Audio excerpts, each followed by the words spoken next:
In today's video, I'm going to teach you how to compose and send an email in Outlook. By the end, you'll feel confident drafting a clear message, choosing the right recipients, attaching files, and responding professionally. Start by creating a new email from the Home tab and clicking New Email. In the message window, type Primary Recipients in the To field. Use CC to keep others in the loop without requiring action, and BCC to hide recipients for privacy. Separate multiple addresses with semicolons.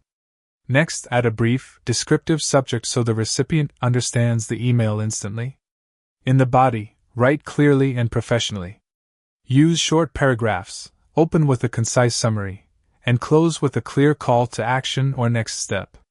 To attach files, go to the Insert tab, select Attach File, and choose your document, image, or file. Check size and use clear names, like Project Update _March.pdf. Before sending, proofread recipients, subject, and content to avoid mistakes. Click Send when ready. The email moves to Send Items. For replies or forwarding, open the message and choose Reply to respond to the sender, Reply All to include everyone, or Forward to share with someone new. Adjust recipients as needed, add or remove attachments, and type your response or summary. Click Send when complete.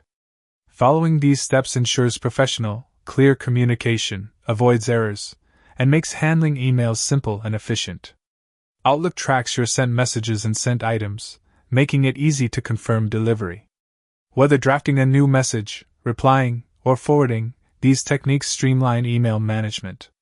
With practice, composing, sending, replying, and forwarding emails becomes intuitive, keeping your inbox organized and your communication effective.